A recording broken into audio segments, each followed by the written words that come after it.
I'm back. After a month-long retreat, I'm back.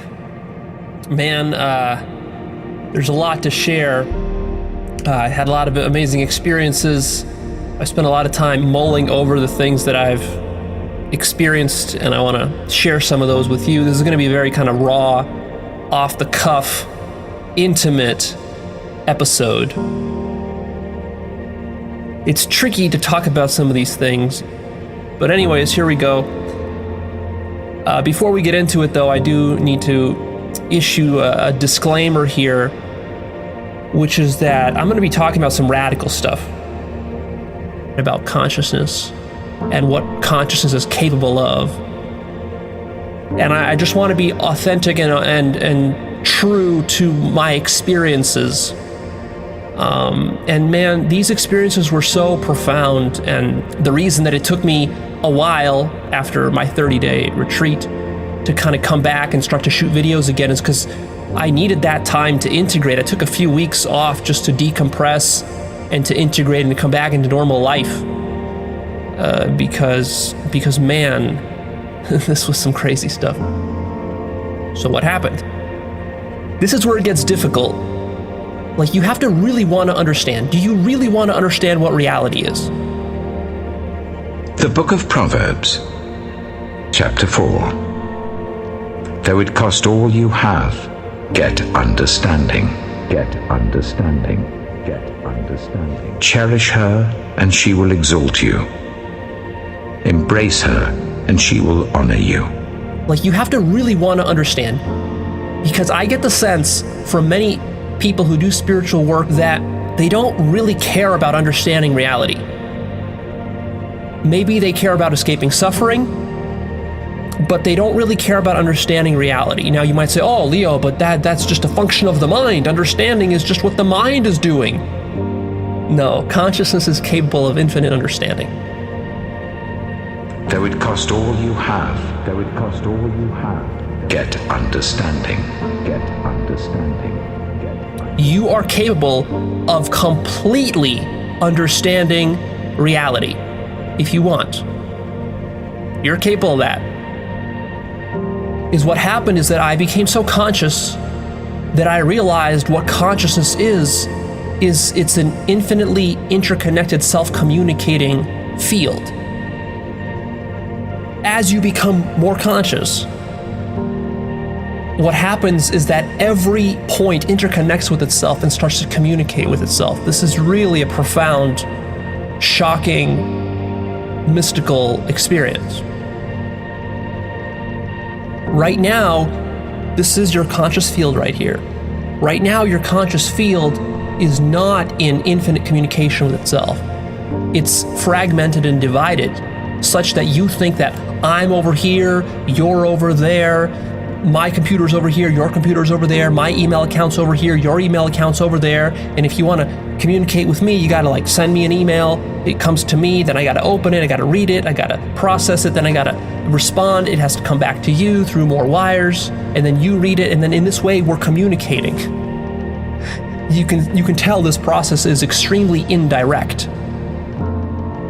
Even though it seems like this is a video, or an audio if you're listening to this as an audio, and it seems like this is going through your computer, which is happening in time. It seems as though I recorded this video days or weeks ago and now you're watching it.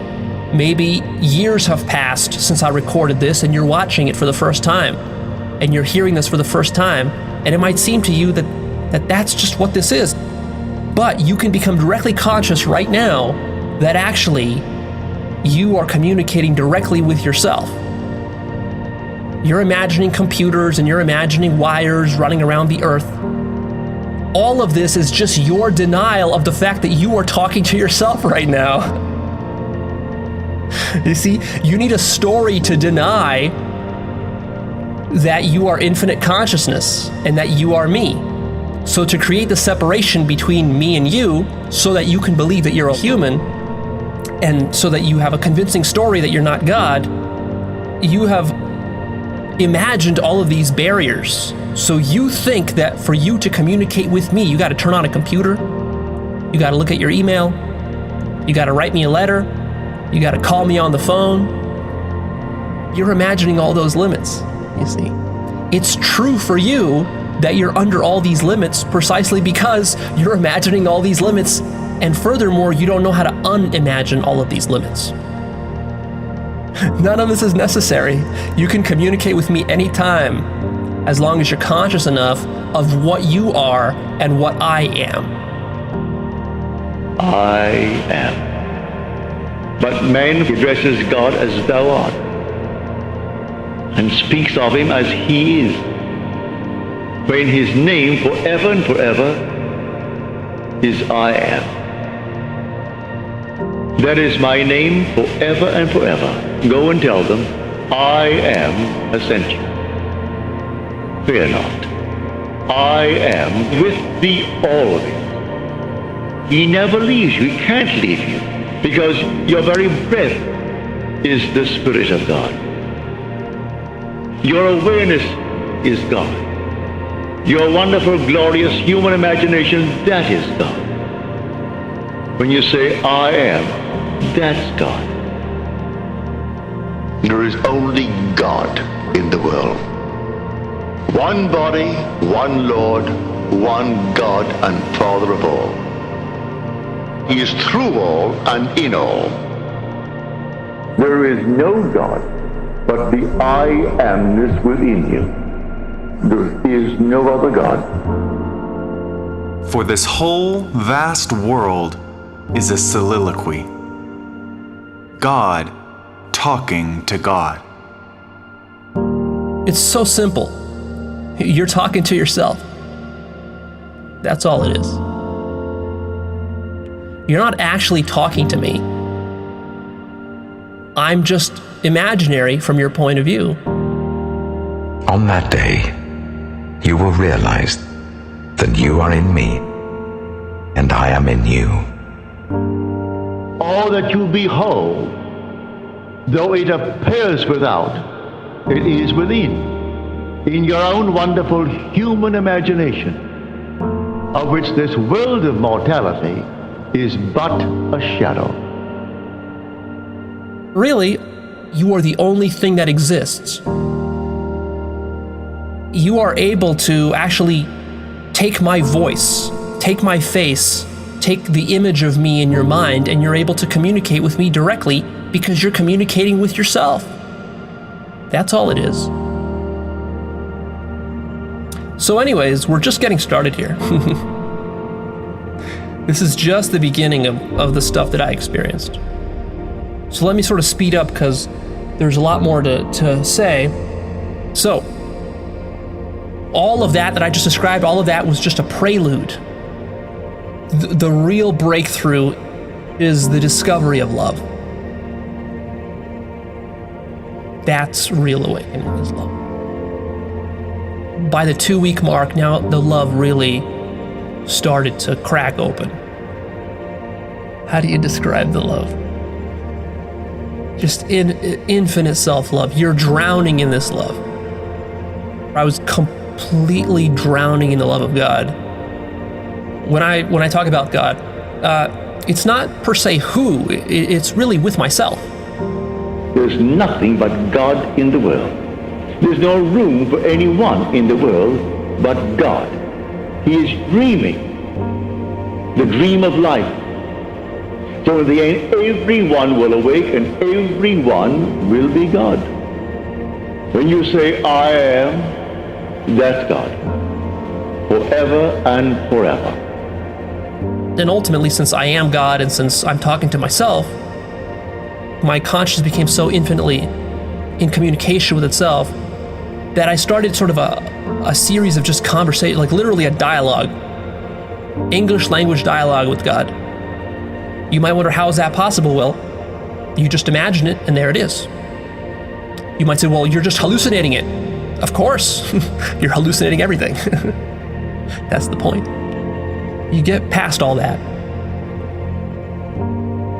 God will take whatever images or language or symbols you want and communicate to you through that. Why? Because that's what you understand. That's what works for you. So if you're an English speaker, God will speak to you in English. If you're a German, God will speak to you in German.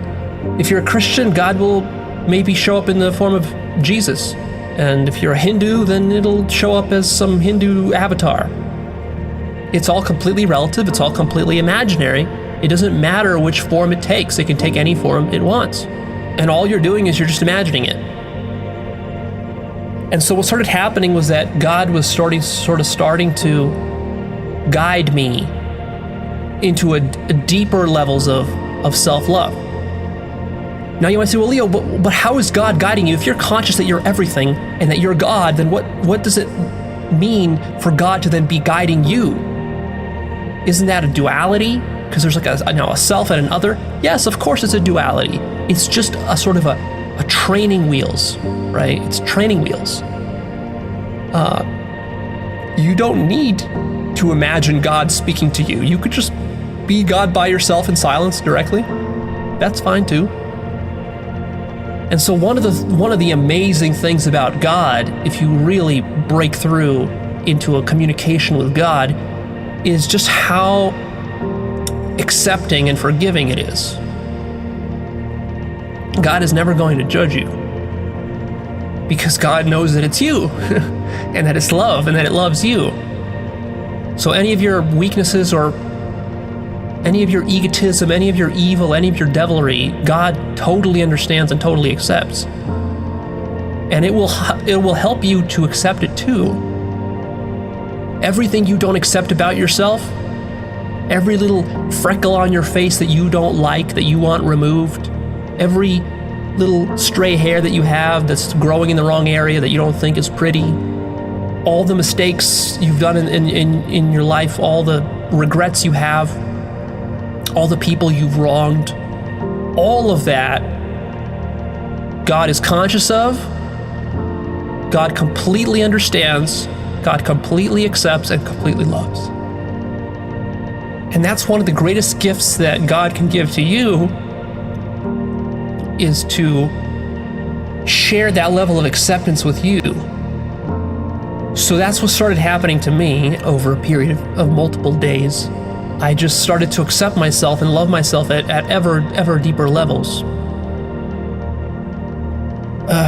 There was a couple of distinct and profound things that I realized. One was that I broke through and I realized what the purpose of reality is, what the purpose of life is. The purpose of life is it's a contest for who can love who more. That's really what life is about when you're fully conscious. When you're fully conscious, life is not about earning money. It's not about having kids. It's not about going to work. It's not about having a great career. It's not about having a house or a car. It's not about being secure. It's not about reforming the political system. It's not about electing some progressive. It's not about saving the whales. It's not about any of that. It's only about who can love who more. And so one of the most profound realizations I've had in the last month is that reality is a race. Consciousness is a race towards who can love whom more. That's what it is. When you're completely selfless, there's nothing else for consciousness to do but to love itself. More and more and more and more. That becomes the only motivation. That becomes the only intelligent thing to do.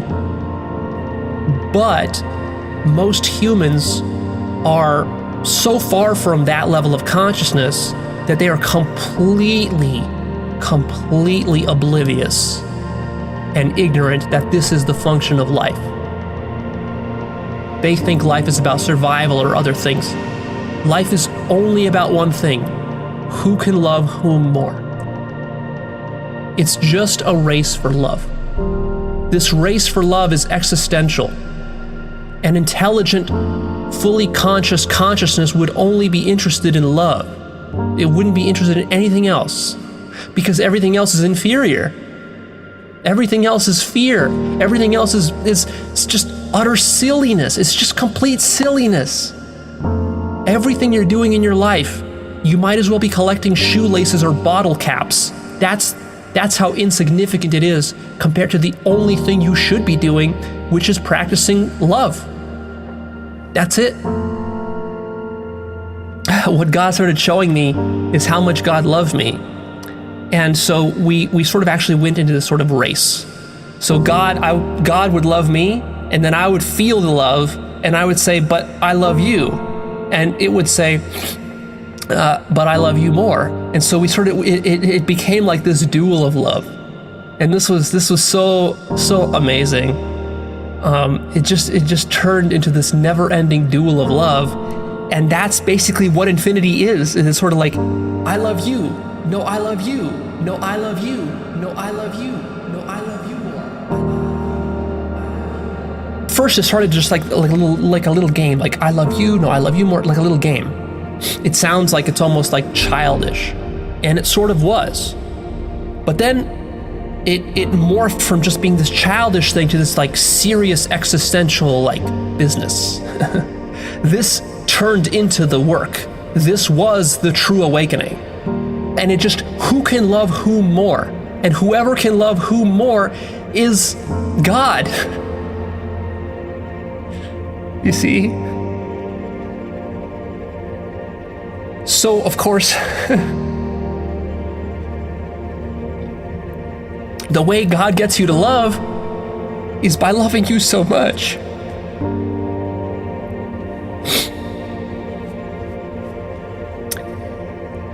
Not the coronavirus. just the love. It's love so completely not asking anything of you sparks you to want to also love it back. The problem is that I'm still in the human form. So it's sort of like, that's the pure love over there. That's truly infinite. And what I am over here is still finite, but I'm opening it up. So I'm going through this process. So the love starts bouncing back and forth, and as it's bouncing back and forth, like I know that God loves me more than I love God, and so it just keeps bouncing like that. But each time it bounces back to me, it transforms me, opens me up deeper. But as it opens me up deeper, it also reveals blockages and obstacles to my capacity to love. Because, for example, like you get into this game with God, but then God will ping you back with love, but this love now asks of you, how deep is your love really? Are you willing to love all the shit that you don't love as a human? Are you willing to love genocide? Are you willing to love rape? Are you willing to love murder? Are you willing to love that ex-boyfriend or girlfriend who cheated on you? Are you willing to love your father who abused you? Are you willing to love your mother who criticized you your whole life and told you that you're no good? Are you willing to love the politicians who you hate and your rival political party? Are you willing to love Christians, Jews, Hindus, atheists, devil worshippers? You see, God is able to love all that without any hesitation. But you are not. I was not. So as it was pinging me, I had to go through sort of a rapid process of, well, either resistance to it or surrender. But then one of the hardest things for you to love, actually, you might think that, the hardest thing to do is to love Hitler or to love 9/11 or something like that. That's not the hardest thing to love. The hardest thing to love is your own self-hatreds. It's all the things that you yourself don't love yourself for. When you don't love your physical appearance, when you don't like your height or your hair or lack thereof, or you don't like some disease you have, some ailment that you have, you don't like your weight, you don't like your whatever about you don't like, that's the hardest thing for you to love. So God will ping you with that by loving you. All you have to do is realize that all those things about you, that long laundry list of stuff about you that you don't love, God loves all of it. So that's the ping. When you realize that, that's what transforms you. Because when you feel that love, and you feel how accepting it is and how forgiving it is of all of your evil and all of your sins,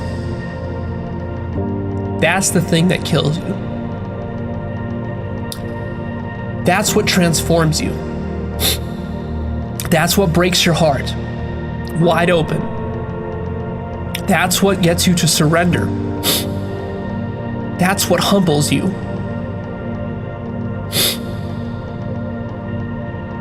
What you need is love and truth. Not lies and pleasantries, not some sappy emotions, but the acceptance of reality as it is. That's love. I'm not talking about some sappy, postcard or something. I'm talking about a radical acceptance of reality, of truth. Truth is love, because truth is what is, and love is the acceptance of what is. If you have political rivals who make you angry and upset, because you lack love for them. If you're insecure about your looks, you lack love. The solution in all these situations is opening yourself up to truth and to love. This is challenging, this is difficult, this is one of the last things you want to do, because chances are that the reason you're so dysfunctional in the first place is because your life is predicated upon a bunch of lies. Because if you were filled with love truly, you would realize that love is the greatest and only worthwhile thing in life, and so you would just exude love, radiate love. But you're so disconnected from your own love, you love yourself so little that you're not able to radiate love. You're rather like a black hole sucking in love. True love is not receiving love. True love is giving love. True love is being love.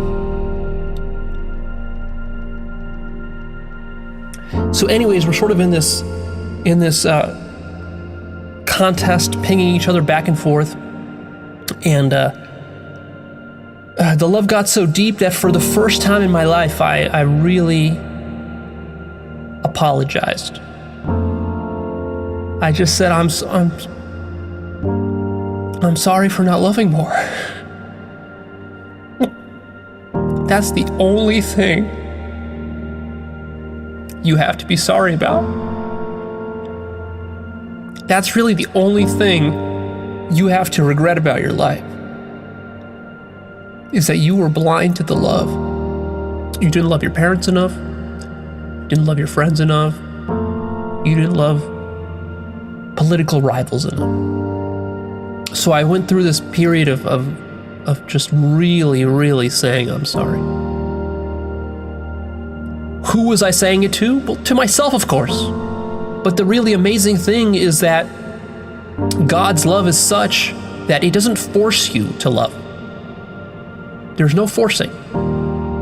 It's just, I give you love and I want nothing from you. When you realize for the first time that the only thing you have to be sorry about is not loving yourself more, and then God will make you aware by basically telling you that it's okay. I accept you as you are. I even accept the fact that you hate yourself. I accept the fact that you weren't strong enough to love. I accept the fact that you're limited and that you're weak and that you're petty, that you're selfish, that you're ignorant. I accept all that, and I love it. And I don't need you to change at all. So you see, it's not that God is loving you in such a way as to trick you to change yourself. No, that's not love. That's bullshit. Real love means I really love you as you are, and I don't need anything from you. And especially all those things that you think I want you to change about you, I don't need you to change. I can accept them all exactly as they are. Because that's love. And I am love. And when you realize that, that's what transforms. And then, and this was my second huge epiphany, is for the first time in my life I said thank you. I realized that I've said thank you thousands of times in my life, but it was all perfunctory. It was all just mindless thank you. To truly say thank you. Thank you.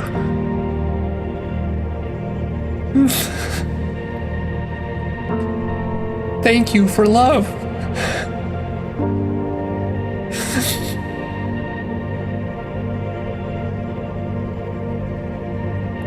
And at this point, you realize that that's it. That's the point. That's the only lesson in life. That's my only job, is to love. Everything else is fucking idiocy. And you're baffled by how much deeper it gets. You thought you got to the end. This is just the beginning. When it touches you to the core, now you start to radiate it yourself, because you see that now you're full and now you're able to radiate. So now what it turns into is a sort of a contest for who can radiate love more. Because you got God over here, you got you over here still. There's still the duality, of course. But this is a training process, like I said, right? Eventually we're gonna merge, but before we merge, it's still a duality. So God, for example, now shows you how much it loves terrorism. And now that is a invitation to see whether you can love it too. Or whether you're gonna resist and balk at it and shrivel back down into hatred and judgment and criticism. So God sort of shows you how much it's able to love, and then you can show God how much you're able to love. And this is the training process. And so again, a sort of a contest happens, and now it's all about how much can you love. But no matter how much you're able to love whatever God throws out there for you, it loves it more. And it throws something out there, like it throws you a curveball, and you're like, wait, I can't love that. And then you realize, like, yeah, of course I can love that. Why wouldn't I love that? Of course I can love torture. Of course I can love rape. Of course I can love murder. Of course I can love dictators. Of course I can love terrorists. And then as you say all that, God throws you another curveball. It'll bring up something in your past. That time that you were molested. Can you love the molester who molested you? It'll throw that out there. And then you'll say, oh, I can't love that. I can't accept that. And then what God will say in return is, it's okay. Love you.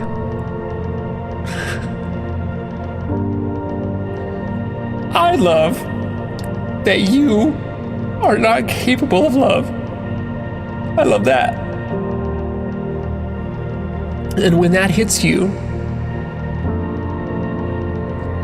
that's what fills you with enough love to overcome your resistance to love even that next level thing that you couldn't love. And so this race escalates, and it just turns into this, I love you, I love that, more and more and more, until eventually you're literally dying in love. You find yourself at a point where your physical body is dissolving into love, and you're losing contact with reality, and you're drowning in this love, and it's so profound and deep. It starts to go and it runs into all directions, and then it really takes it up a notch, where now it tests you in the following way. Sure, it's nice to just be able to love stuff that happened to you in the past, and to love bad people, and get over some bullying that happened in the past. Okay. That's all easy stuff. Now, it opens up you to the possibility of actually living through it. Are you willing to actually be raped? Are you willing to actually be tortured? Are you willing to be a terrorist? Are you willing to live through Hitler's life? Are you willing to put a gun in your mouth and shoot yourself? Are you willing to suffer in the streets of a slum? Are you willing to die of a drug overdose? Are you willing to actually incarnate into that life and live through the worst hell you could possibly imagine? Not as a hypothetical, theoretical, something that might happen someday, but are you willing to live through it right now? And of course, you probably don't. You probably don't want to, right? But you realize that God would, because God is love. I couldn't take it. You literally will yearn to be held like a baby in its mother's arms as you're realizing what love is. You don't want to go there. You thought you were at the end of love. You thought you learned everything already. And now the real love begins. The actual physical incarnation of love. That's real love. If you're willing to incarnate into that and to experience it. God actually incarnates. It's here. This is it. God isn't just interested in rifling through your memories or just thinking about stuff. When you see some murder on the TV, God lived through that. And the only reason it lived through that is because it loved it. And that's when you realize what God's love really is. So you're not willing to go there, are you? If you were able to love as much as God, what would happen is that this duality would completely merge and you would literally become God. So the only thing separating you from God is simply your capacity to love. So it got to the point where this sort of bouncing back and forth kind of subsided. I kind of understood where things were going, and then I started to think about, well, wait a minute, what is reality then? What is reality then? And then God started to show me that what reality really is it's not any of this stuff that's here. And I kept contemplating it and questioning it, like, I want to fully understand the ultimate essence of what reality is. What is reality really? It's pure consciousness that's subdividing itself. It keeps happening and happening and happening such that every new branch, as soon as a new branch spawns, it doesn't even grow a little millimeter. It already spawns an infinite number of new branches. And each one of those branches spawns an infinite number of new branches instantly. And each one is just spawning infinite branches in infinite directions at all times. And then you realize there is no end, there is no beginning, and it's just a pure conscious singularity of love. And then I ask God, no, it can't be. And I'm just like, no, it can't. You're kidding me. It just can't be. It can't. And God is like, yes, it is. It can. I'm like, no, it's not possible. It's like, yes, it is. Of course. What else would it be? Like, no, it's not love. Of course it's love. No, it can't be love. Of course it's love. What else would it be? Why would it be anything else? No, oh my God, it can't be love. You're kidding me. No. Of course it's love. What else could it be? It's love. How could I be so stupid as to think it's anything else? And God is like, of course it's love. So I had that first instant question, where am I? And then I had an instant knowing. And then I had an instant recognition that I was surrounded in love. And I could understand and I could see how we are all one. And I knew instantly that we are love. We are created from love. God is love. we are love, and everything's always as it's supposed to be. And our whole purpose of coming into these lives that we choose is to learn and to love. You know, we're supposed to be here to love. And then the fear comes. Because then what you realize is that this is the end. This is the end of your life. If you go any further, you're dead. Everything will disappear. Your family, your friends, your parents, all of it is completely imaginary. And if you stop imagining it right now, it will all end. If you go any further into this singularity, you will become pure, formless, infinite love forever, loving itself forever. And the entire universe will be destroyed as if it never existed. Complete nothingness, complete everythingness, you will merge into everyone. Your mother, your father, your children, your spouse, Hitler, terrorists, 9/11, Donald Trump, rape, murder, torture, everything will become pure, infinite love, merging completely into itself. There will be no distinction between absolutely anything, and you will realize what reality is. Infinite consciousness, love, and you will realize that everything in your life, from your birth to this point, has just been some imaginary story, a dream that was designed to lead you to pure, absolute, infinite love. And you will rest in that love forever. Forever falling in love with yourself. Forever making love to yourself. Forever in infinite union. Pure, absolute, omnipotent, omniscient, perfect, intelligent consciousness. Everything that could ever possibly be is you. And that is awakening. When you are this awake, there is no physical existence, there is no universe, nothing remains.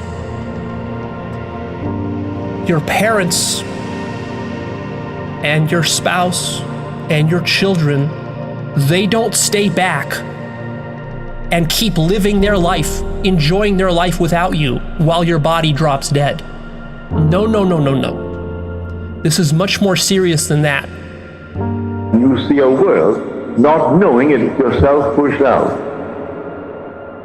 For one night you push them out and commune with them. They return to you. You bring them all back. John chapter 12. And I, when I am lifted up from the earth, will draw all people to myself. And yet I will tell you that when you start getting into the mystery of consciousness, which in essence is the only thing any one of us truly knows exists, is our own consciousness. We believe that there's this external world out there, the material realm. And that's the realm that materialist science will try and tell you is the thing that exists. As you get down and scratch the surface of physical reality and try and uncover how space, time, mass, energy work, what we reveal is that consciousness is at the very core of every bit of it. You cannot separate consciousness away and pretend that the observer is observing things and that the observations are independent of that observing mind. It's called the measurement problem, in the most proven theory in all of the history of science. The founding fathers of quantum mechanics, very brilliant physicists, and basically what the results of those experiments have been screaming is that consciousness is primary and fundamental in the existence of this universe. Sir James Jeans, who was deeply into that mystery of the enigma of quantum mechanics, and he said this in the mid-1940s, the universe begins to look much more like a great thought than a great machine. The whole vast world is in your own wonderful human imagination. If you do this, if you become infinite love, you will take everybody with you. There will not be anybody left. Every single sentient being will become you. They will have no existence whatsoever. Zero. They will die with you. They will all awaken with you. It's infinite awakening. It's completely absolute. There will not be anything left. You will take the entire universe with you into pure oneness. That's awakening. And what I remember is all of that collapsing down. The material world, this four-dimensional space-time collapsing down. That deeper time of causality, all of that collapsing down, until I finally emerged into this realm that I call the core. This was consciousness far beyond the limited consciousness of Eben Alexander. This was the consciousness we all share. Far deeper, far more profound, which is in each and every one of us. When you know and fully know that you are a divine, eternal, spiritual being, you have nothing to fear.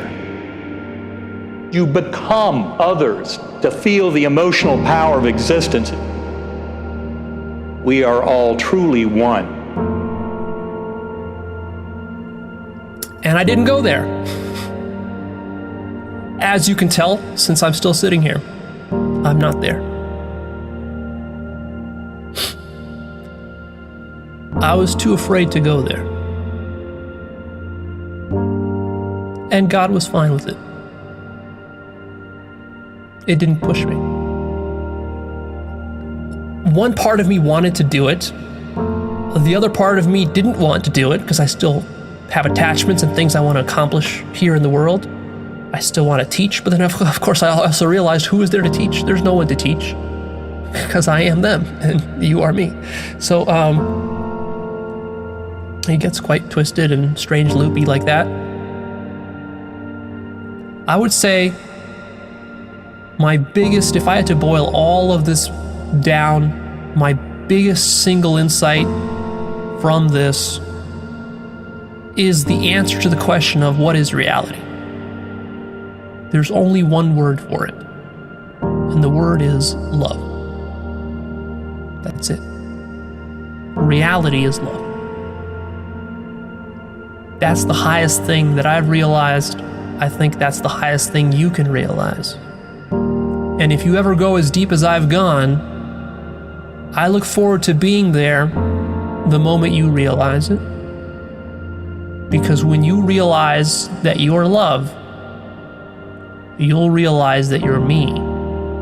And you'll realize that you, as me, years ago, which is right now, told you that reality is love. And that seed which was planted right now finally blossomed and bloomed and gave fruit many years later when you finally realized what I meant. And of course, what you realized is that I was you telling you that you are love. And that there is no such thing as Leo. There never was a Leo. Leo is just something you imagined as a vehicle to tell you that you're love. Because you were so separated from your own self and from the world and from Leo that you created Leo and you believed in Leo as though Leo was real and separate from you and not just a figment of your own imagination. Because you were too afraid to realize that you are singular, infinite love. And that you needed this convoluted, contorted process, this game of hide and seek and separation. You needed this because you weren't fully ready to accept the oneness that you are. Mark chapter 12. He asked him, "Of all the commandments, which is the most important?" "The most important one," answered Jesus, "is this: the Lord our God, the Lord is one. Love the Lord your God with all your heart, and with all your soul, and with all your mind, and with all your strength." And it took you years, it took you your entire lifetime. It took you precisely every single step in your life, from the moment you were born to the moment that you realize reality is love. It took you all of that. Everything was necessary precisely to lead you to realizing that everything is love. And that's what life is. Life is exactly those steps which are necessary for you to awaken to love. What else would it be? Why would God bother to make anything else? People who say that, oh, well, but Leo, it wasn't permanent, so it's not real. But what you understand is that the distinction between permanent and impermanent is complete bullshit. There's no difference between permanent and impermanent. That's your own imposition. Consciousness doesn't care if it's permanent or impermanent. That doesn't mean it wasn't real.